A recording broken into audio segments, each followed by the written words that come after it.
meet Anissa, Michael and Isaac. If you were to find out that Isaac has an autoimmune disease, what words would come to mind to describe him? You might take him to be unfortunate, but brave and strong. But what words would come to mind for Michael? If you were to find out Michael has depression? And what about Anissa, who has schizophrenia? Many might say weak, unstable, or attention-seeking. This is mental health stigma. In this video, we'll travel with Anissa and Michael and dig deeper into how mental health stigma can negatively impact aspects of an individual's life and talk about ways to tackle this stigma. Mental health stigma is when our society discriminates against and holds prejudiced beliefs towards people with mental health problems. For example, attributing Anissa's mental illness to a character flaw, or believing that Michael will be unreliable because of his mental illness, and therefore is unable to be good with his responsibilities, like looking after his own children. Globally, 1 in 3 people will suffer from a mental illness during their lifetime, so mental ill health is fairly common. Unfortunately, stigma plays an important role in mental health, having major negative repercussions on individuals with mental illness. So how exactly does mental health stigma damage mental well-being? We have to bear in mind that stigma hits the individual from 3 different directions. It happens at the interpersonal level, where others discriminate against people with mental illnesses, and at a structural level in discriminatory policies. And stigma can also take the form of internalized self-stigma. All of these can have both direct and indirect effects. Stigma impacts mental well-being directly because stigma hurts. First, let's look at the direct effect of stigma from others. In London, patients with psychosis similar to Anissa have said that experiencing overt discrimination left them feeling angry, embarrassed, and isolated. To quote one, "It makes you feel even worse when people don't trust you and think that you're going to do something to someone." Another direct effect is from internalized stigma. Michael, for example, has internalized a stereotype and started to see himself as weak, not sick. And this has led him to not value himself because he rejects the idea that his problem is real, believing that he must just be weak.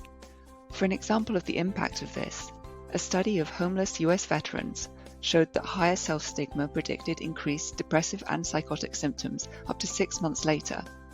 This shows that self-stigma can make symptoms worse, though as the participants here were homeless veterans, we shouldn't assume that it does so for everyone. As for indirect effects, self-stigma can have indirect effects on mental health by making a person less likely to seek help, consequently leaving them more vulnerable to worsening of their symptoms. For example, patients in Colombia reported being reluctant to seek help because going to the doctor about depression was something that crazy people do. More quantitative data tells the same story. A meta-analysis, that is, an analysis of the data in many different research papers, carried out here at King's College London in 2015, showed a consistent association between higher self-stigma and less help-seeking. This may be even more of a problem in ethnic groups where stigma around mental health is greater. For example, in a survey of African Americans in the US, approximately 63% viewed depression as a personal weakness, and as a result, only a third reported that they would accept medication for depression if prescribed it by a doctor. To see the indirect effects of interpersonal and institutional stigma, we can look at the workplace. An international study covering 27 countries by the Indigo Research Network looked at stigmatization towards people with schizophrenia and found that 29% experienced negative discrimination in finding a job. Think about Anissa. Because of stigma around mental health, she has needed to find ways to explain gaps in her CV. Because saying, "I spent some time off work because I was having an episode of mental ill health," is not an excuse many employers sympathized with in the way they would sympathize with the applicant saying, "I have heart disease, so I took time off to care for my health." And stigma is not only experienced when applying for jobs, but also when returning to work after an episode of mental ill health and being socially excluded by colleagues or micromanaged by managers who assume that any mistakes are made due to the mental illness. According to the Department of Health, People with mental health problems say that the biggest barrier to getting back on their feet is not the symptoms of their mental disorder, but the attitudes of other people. A look at people's answers to questions on mental well-being in the British Household Panel Survey showed that prolonged anxiety over negative economic situations due to insecure employment consistently caused adverse effects on mental health, particularly for males. This can create a vicious cycle where insecure employment due to stigma among employers increases the severity of the person's mental health issues, which feeds back into the difficulties of finding new employment. However, one common criticism of academic work around stigma has been about its focus on Western cultures. So to combat this, let's take a look at some of the research on how the impact of mental health stigma on an individual's well-being differs between cultures. Many Eastern cultures believe that mental illness has an external cause, like witchcraft.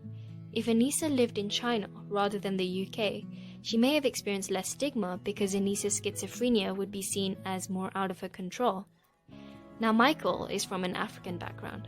In some African cultures, those who hallucinate are highly respected and privileged because they can hear God's voice.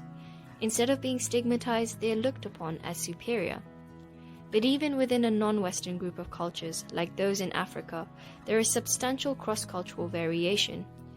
In South Africa, for example, traditional beliefs about the causes of mental illness revolve around the person being cursed, but in this case it makes them a threat to society, and those with mental illnesses are socially isolated and maltreated. All of this means that, to get a fuller understanding of the role of stigma in mental health, it's essential to consider how cultural factors can lead to stigma being experienced differently. So now that we've explored the role of stigma in worsening mental health and considered how stigma materializes differently across cultures, let's look at what interventions may be effective for reducing it. Campaigns targeting attitudes, like Time to Change in the UK, have encouraged the sharing of lived experience and created public commitment to end mental health stigma through pledges among local communities. Sharing of lived experience can also be done through the internet and social media, with the advantage of instantly reaching out to many people.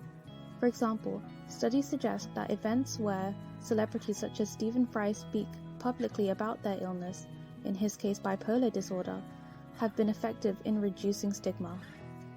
Time to Change also took a contact-based approach, an idea supported by the literature, suggesting that knowing a person with mental illness can be the most effective way of reducing the stigma held towards people with mental illness. The Time to Change study found that social contact created feelings of equal status and common goals, which were key factors in reducing stigma.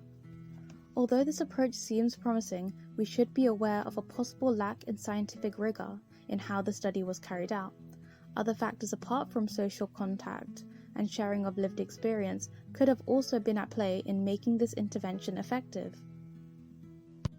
Studies show the majority of the public have limited knowledge of mental health problems, so it's important for interventions to portray mental illness accurately.